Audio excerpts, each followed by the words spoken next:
नमस्कार सकाळर समाचार सह मु मलय रंजन मिश्र। समाचार मुख्यांशरे दुई दिनिया सफल विदेश गस्त सारी स्वदेश प्रत्यावर्तन कले प्रधानमंत्री मोदी। उदयपुर हत्या घटनार तदंत लगी गठन है एसआईटी। मामलार अधिक अनुसंधान लगी पहुंचुचंती एनआईए टीम।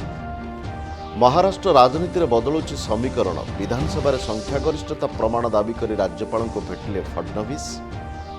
नितिन गडकरी सूचना एणिकी 8 सीट थिबा सबु गाड़ी में बाध्यतामूलक हेब 6 एयरबैग। जुलाई पहिलू निर्दिष्ट किसमर सिंगल यूज प्लास्टिक सामग्री व्यवहार बंद। देशव्यापी लागू हेब प्रतिबंध।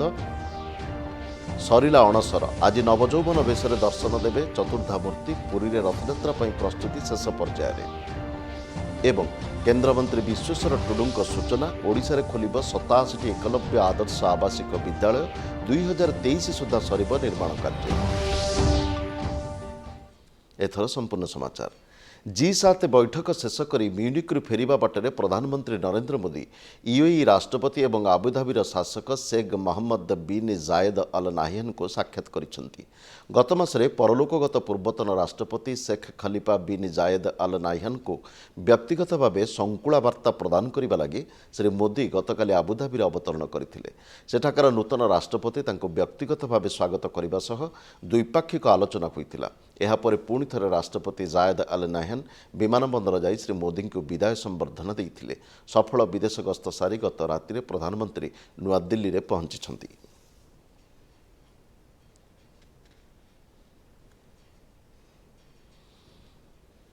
राजस्थान उदयपुर में गतकाली घटी निर्मल हत्या मामलार तदंत पई राज्य सरकार एसआईटी गठन करिसेंती। एथिरे राज्य एडीजी एटीएस आईजी जड़े एसपी और जड़े अतिरिक्त एसपी सदस्य रहिबे। इतिमध्य उदयपुर जिले में 144 धारा जारी करा जायछि।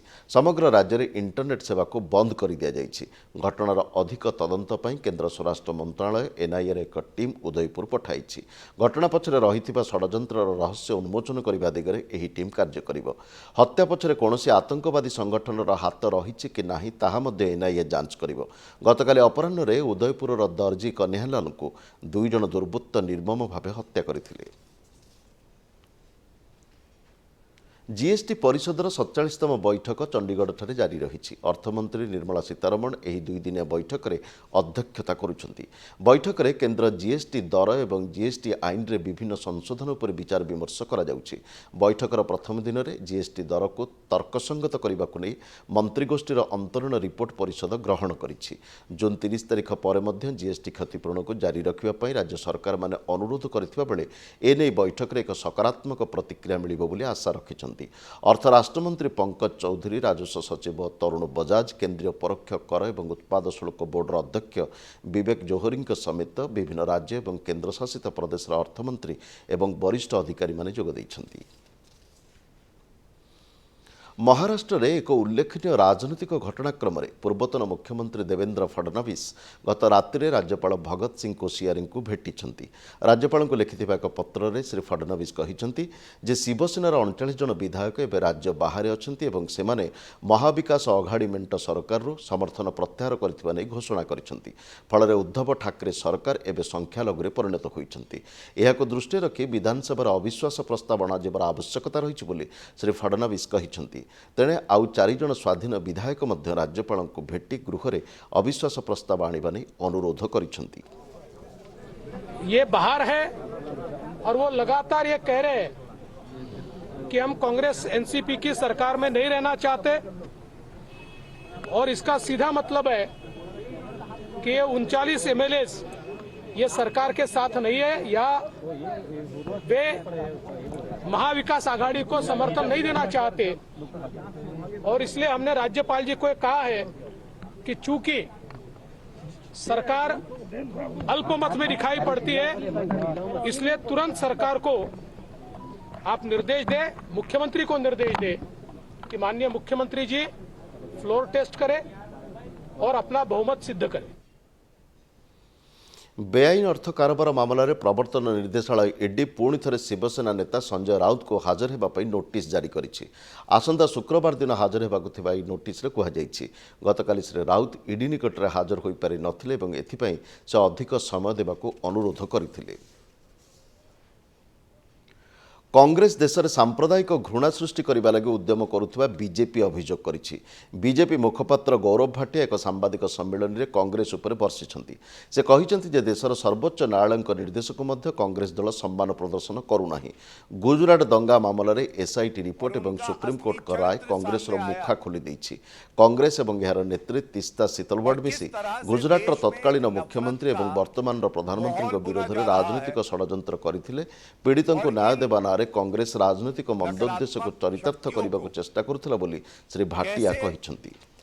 विपक्ष की जो पार्टियां हैं, खासकर कांग्रेस पार्टी है, उसका संरक्षण प्राप्त है, ये भी उभर के आता है। तो मैं सबसे पहले शुरुआत करूंगा, सर्वोच्च न्यायालय ने जो बात कही वो कहा, the falsity of their claims had been fully exposed. ये जो 2 दशकों से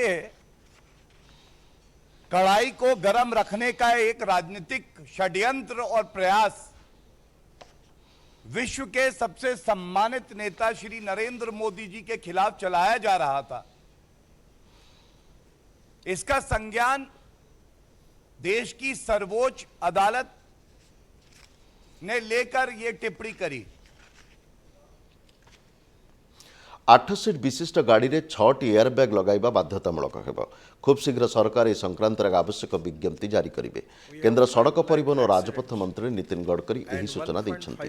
कार कंपनी माने गाड़ी को अधिक सुरक्षित करने लगी 8 सीट विशिष्ट वाहन में 6टी एयरबैग लगाइबे। केंद्र मंत्री कहिछन्ति जे देश में प्रतिवर्ष 5 लाख अधिक दुर्घटना घटुछि।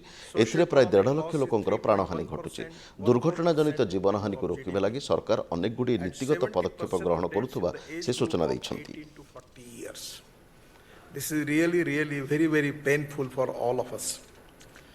India is the second largest road network in the world because we have 63 lakh kilometer of road network. US has got 68, and our national and state highway shares only 5.5% in road network. The 60 देशर डाक कर्मचारी प्रशिक्षण पर डाक कर्मयोगी ई शिक्षण platform शुभारंभ करा जायछि। केंद्र रेल संचार सूचना और प्रजुक्ति मंत्री अश्विनी वैष्णव एही ई लर्निंग प्लाटफर्म को उन्मोचन करिसेंति। डाक कर्मयोगी पोर्टाल उन्मोचन अवसर में केंद्र संचार राष्ट्रमंत्री देबू सिंह चौहान उपस्थित थिले। देशर 4 लाख ग्रामीण डाक सेवक और डाक कर्मचारी दक्षता वृद्धि क्षेत्र में डाक कर्मयोगी पोर्टाल विशेष उपयोगी साब्यस्त हेब। यह सेमानंकु जरूरी प्रशिक्षण देव। एही पोर्टाल को प्रशिक्षित कर्मचारी माने साधारण ग्राहक को विभिन्न G2C सेवा जोगाइबारे सक्षम हो पारिबो। कार्यक्रम अवसर में केंद्र मंत्री श्री वैष्णव डाक कर्मचारी को मेघदूत पुरस्कार प्रदान करथिले। उल्लेखनीय कार्य पर यह पुरस्कार प्रदान करा जायथिला। ओडिशारो कटक दक्षिण डिविजन रो शाखा डाकपाल अशोक कुमार साहू यह पुरस्कार पाइथिले। क्या होगा, भविष्य क्या होगा, उस पर एक बहुत बड़ा प्रश्न चिन्ह लग गया था। लोग सोचते थे कि क्या आज के कुरियर के ज़माने में, टेक्नोलॉजी के ज़माने में, ईमेल के ज़माने में, व्हाट्सएप के ज़माने में पोस्ट विभाग का क्या होगा। केंद्र बंदर जहाज चलाचल और जलमार्ग मंत्रालय 3 दिना चिंतन बैठक अनुष्ठित होईछि। एथिरे केंद्र मंत्री सर्बानंद सोनोवाल अध्यक्षता करथिले। बैठक में अनेक गुड़े गुरुत्वपूर्ण निष्पत्ति निया जायछि। भारत को नील अर्थव्यवस्था रूप में प्रतिष्ठित करने लगी विभिन्न उपाय उपर बैठक में विचार विमर्श करा जायथिला। केंद्र मंत्री श्रीपद येसो नायक और शांतनु ठाकुर बैठक में सह अध्यक्षता करथिले। भारत को नील अर्थव्यवस्था भाव विकसित करने लगी प्रधानमंत्री नरेंद्र मोदी संकल्प रही। यह साकार करने लगी आवश्यक पदक्षेप नेबाको मास्टर प्लान प्रस्तुत करने निमंते केंद्र मंत्री श्री सोनोवाल बैठक में निर्देश देइथिले। सामुद्रिक वाणिज्य कारोबार वृद्धि, बंदरगुड़िकर माल परिवहन क्षमता विकास, आधुनिक प्रजुक्तिर व्यापक व्यवहार, उपकूल और अंतर्देशीय जलमार्ग विकास आदि प्रसंग में बैठक में मानस मंथन करा जायथिला। डीआरडीओ एक नुआ धरणर तथा नुआ पीढ़ीर लेजर गाइडेड टैंक विध्वंसी क्षेपणास्त्र निर्माण करिछि। गतकाली याको सफलतार सह परीक्षा करा जायछि। एक अर्जुन टैंकरु एही क्षेपणास्त्र को परीक्षा करा जायथिला। लेजर गाइडेड क्षेपणास्त्रटी निर्भुल भाव लक्ष्यभेद करिछि। एही सूचना दैछि डीआरडीओ। परीक्षा बेले डीआरडीओर वैज्ञानिक और सेनाबाहिनीर अधिकारी माने उपस्थित थिले।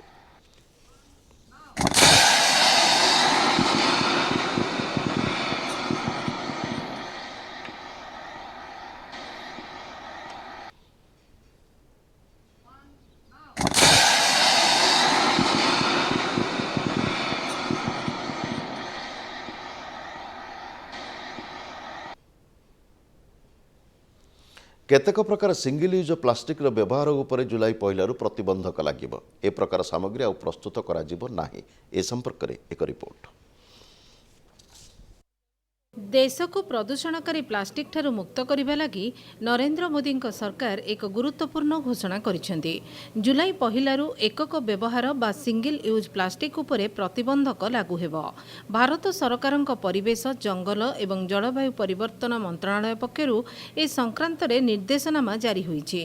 सिंगल यूज प्लास्टिक रो तैयारी, आमदानी, संरक्षण, वितरण, बिक्री एवं उपयोग उपरे निषिद्धादेश जारी करा जाईछि। एही निषिद्धादेश जुलाई पहिलारू लागू हेबो। केतेक प्रकार बछा बछा सिंगल यूज प्लास्टिक रो व्यवहार उपरे एही अंकुश लागिबो। एहाकू कार्यकारी करिबा लागि केंद्र और राज्य स्तर रे नियंत्रण कक्ष प्रतिष्ठा कराजिबो। समस्त अंशीदारंक प्रभावी कार्य द्वारा सिंगल यूज प्लास्टिक व्यवहार को रोका जाय परिबो।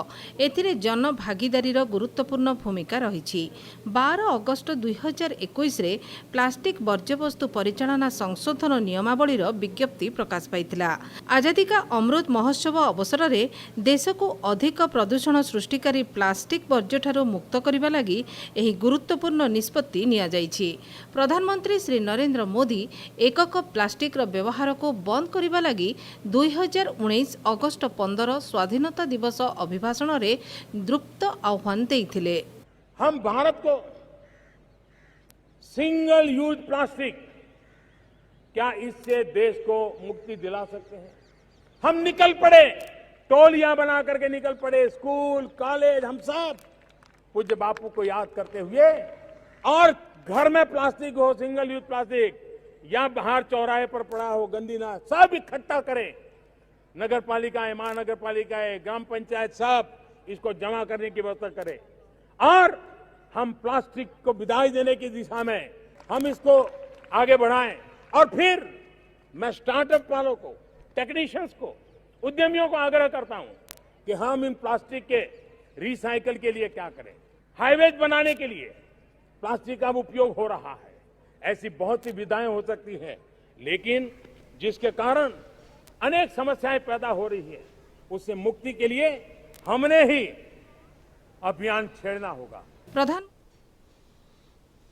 केतेक राज्य में कोविड संक्रमण वृद्धि पाइबार लगी। संक्रमण उपर नियंत्रण आने लगी आवश्यक पदक्षेप नेबा को केंद्र सरकार निर्देश देइछन्ति। ए संक्रांत में केंद्र स्वास्थ्य सचिव राजेश भूषण विभिन्न राज्य और केंद्र शासित प्रदेश को चिठी लिखिछन्ति। नमूना परीक्षा, संक्रमित को चिन्हट और चिकित्सा उपर गुरुत्व देबा को कहुଯାଇଛି।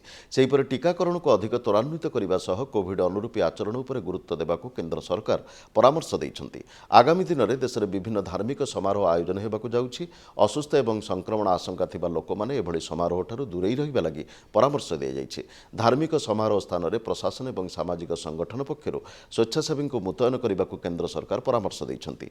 भीड़ जगार मास्क पिंधिबा और आवश्यक शारीरिक दूरता रक्षा करने को स्वास्थ्य सचिव सतर्क कराई दैछन्ति।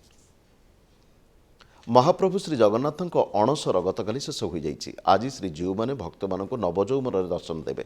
नवजौवन बेश दर्शन पर श्रीमंदिर प्रशासन पक्ष आवश्यक नीति निर्घंट धार्य होइछि। सकाळ 8टारे ताटी फिटिबा परे 1 घंटा परमाणिक दर्शन हेबो। यापर सकाळ 9टारू 10:30 जाए सर्वसाधारण दर्शन पर समय धार्य करा जाइछि। सेहिपरि अपराह्न 2टारू 3टा गोटाए घंटा श्रीजीउ को दर्शन करिहेबो। संध्या 6टारू 6:30, राति 9टारू 10:30 और राति 11:30टारू 12:30 जाए सर्वसाधारण दर्शन उपलब्ध हेबो। विशेष नीति सकाळ 10:30 अपराह्न 2टा, अपराह्न 3टारू संध्या 6टा, संध्या 6:30 राति 9टा और राति 10:30 11:30 जाए सर्वसाधारण दर्शन बंद रहिबो बोली श्रीमंदिर प्रशासन पक्षरु सूचना दी जाइछि। आसंता काली उभायात्रा रे श्रीजीउ माने सर्वसाधारण दर्शन देबे। भोर 4टारू 6:30, मध्याह्न 12:30 अपराह्न 1:30, अपराह्न 3:30 संध्या 5टा जाए महाप्रभुଙ୍କ सर्वसाधारण दर्शन मिलिबो। जुलाई पहिला रे श्रीगुंडीचा यात्रा अनुष्ठित हेबो। एथिपाई मंदिर प्रशासन पक्षर व्यापक प्रस्तुति करा जाइछि। आसंता कालीठारू प्रसिद्ध अमरनाथ यात्रा आरंभ होइछि। एही यात्रा पई व्यापक सुरक्षा व्यवस्था समेत समस्त प्रस्तुति चूड़ांत होइछि। जम्मू काश्मीर उद्यान कृषि एवं पर्यटन विभाग सचिव गतकाली गांदरबल जिल्लार सोनमार्ग परिदर्शन करी प्रस्तुतिर समीक्षा करथिले। केन्द्र जलशक्ति और जनजाति व्यापार मंत्री विश्वेश्वर टुडू ओडिशारे एकलव्य आदर्श आवासिक विद्यालयगुड़िकर परिचालना समीक्षा करिसेंति। राज्य सचिवालय स्थित अनुसूचित जाति और जनजाति विकास विभाग सम्मेलनी कक्ष आयोजित एकलव्य आदर्श विद्यालय समन्वय समिति बैठक में केन्द्रमंत्री जोग देइथिले। एथिरे राज्य सरकार वरिष्ठ अधिकारी विभिन्न प्रसंग में केन्द्रमंत्री आलोचना करथिले। विशेषकर राज्य में एकलव्य आदर्श विद्यालय शिक्षादान और परिचालना कार्यर समीक्षा करा जायतिला। बैठक पर श्री टुडू कहिसेंति जे देश में 700 एकलव्य आदर्श आवासिक विद्यालय खोलाଯିବ। ସେଥିମଧ୍ୟରୁ ଓଡ଼ିଶାରେ 87ଟି ବିଦ୍ୟାଳୟ ପ୍ରତିଷ୍ଠା ଲାଗି ପ୍ରସ୍ତାବ ରହିଛି।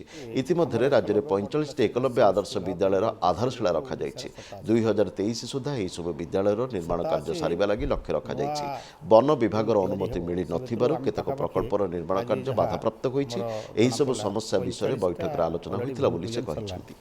सर्वाधिक मो जिले में 19टा अलरेडी भूमि पूजन होमती कि आपण जो हिली एरिया जदि आम कह रायगड़ा जिला कोरापुट जिला कंधमाल ये सब किसी जगह अच्छी जोटि कि जेहेतु वन विभाग क्लीयरेंस हो पारि ना से आमर काम आरंभ हो पार। क्रिकेट एक उत्कंठापूर्ण मैच रे भारत आयरलैंड को 4 रन रे परास्त करी 2 मैच विशिष्ट T20 सीरीज को 2-0 जीति नहीं। गतकाली डब्लिन ठारे अनुष्ठित द्वितीय तथा अंतिम मैच रे भारत प्रथमे बैटिंग करी निर्धारित 20 ओवर 7 विकेट हराई 225 रन संग्रह करथिला। भारत पक्षरु दीपक हुडा सर्वाधिक 104 रन करथिले। यार जवाब रे आयरलैंड दल 5 विकेट हराई 221 रन करने को सक्षम होइथिला। आसंता जुलाई पहिलारू भारत इंग्लैंड विपक्ष में 3टी टेस्ट मैच 3टी T20 एवं 3टी एक दिवसीय मैच खेलिब। मुख्य समाचार पुणी थे 2 दिनिया सफल विदेश गस्त सारी स्वदेश प्रत्यावर्तन कले प्रधानमंत्री मोदी। उदयपुर हत्या घटनार तदंत लगी गठन है SIT। मामलार अधिक अनुसंधान लगी पहुंचुंट NIA टीम। महाराष्ट्र राजनीति में बदलुची समीकरण। विधानसभा संख्यागरिष्ठता प्रमाण दाबी कर राज्यपाल को भेटिले फडणवीस। नितिन गडकरी सूचना एणिके 8 सीट थिबा सबु गाड़ी में बाध्यतामूलक हेब 6 एयरबैग। जुलाई पहिलारू निर्दिष्ट किसमर सिंगल यूज प्लास्टिक सामग्री व्यवहार बंद। देशव्यापी लागू हेब प्रतिबंध।